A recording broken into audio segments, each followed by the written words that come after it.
There's not too many here who you would completely exclude on any basis, but Jake Wightman is the favourite. The world champion for Scotland.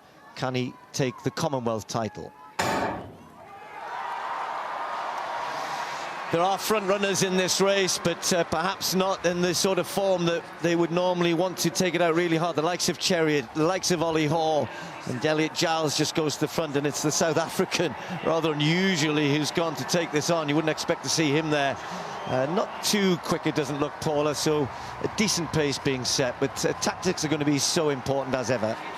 And just looking to see who might, a lot of people might have been thinking Jake Hayward might take it to the front early on. Kipsang, we've seen him front run before, and he's poised to do it and does so now. Moves in, and Cheruiyot's starting to take closer order as he sees him doing that. He did run it out for Menangoy, didn't he, Cheruiyot?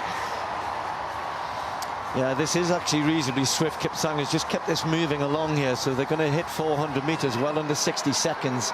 And anything around 55, 56 is very quick, and it is. That's probably too quick in the sense of what Kipsang, I think, is capable of at the minute, but he's gone at this with confidence. Giles is slotted in there, and Jake Wightman, as ever, is never going to be too far away from the front when he senses that the big names have gone up there. Yeah, he sensed Cheruiyot coming by and then moved into shadow him and then just slots in behind Ollie Hoare. Jake Hayward in a good spot in the middle, as long as he can get out and round Elliot Giles when this does start to move forward. This is going to require patience, and Josh Kerr has just kept at the back there, kept off this pace a little bit. They will slow down. That was too quick through the first 400 metres. And Jake Wightman just gliding through. Ollie Hoare likes this sort of pace. The tall Australian just almost giving Elliot Giles a bit of a nudge. Gourley in mid-pack. Josh Kerr just getting a little closer. And Jake Hayward for Wales was probably won't mind this sort of pace either. So it's going to be quick, folks. And Cheruiyot takes over the reins, and will he try and hold it from here? Will he try and hold off anybody who tries to come by him? I think this is all playing into Jake Wightman's hands here, because he's got the fitness he knows he has, and he can run hard off this sort of quick pace.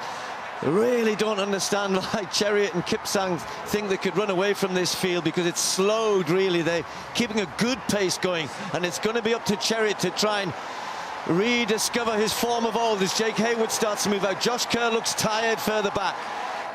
Yeah, Josh Kerr is struggling to handle this. Gourley has tracked his compatriot, his Scottish compatriot Jake Wightman all the way, but so has Jake Hayward, poised there. Cheruiyot leads from Kipsang as they go through the bell. Ollie Hoare of Australia on the inside. Elliot Giles isn't too far away, but Jake Wightman, the world champion, is where he loves to be. Ready to strike, poised, just waiting as Cheruiyot turns the screw. Jake Hayward looks strong. The Welshman just trying to follow the Scot, and the world champion strikes early. He's doing exactly what he did at the World Championships. It's Jake Wightman with Cheruiyot chasing. Kipsang trying to follow. Then Ollie Hoare, then Jake Hayward moving away from the rest. Not many others with chances of a medal here. It's between these five, and Jake has not got this one yet. Cheruiyot is going to come back and attack. On the outside, Ollie Hoare of Australia comes. Jake Wightman has just spent.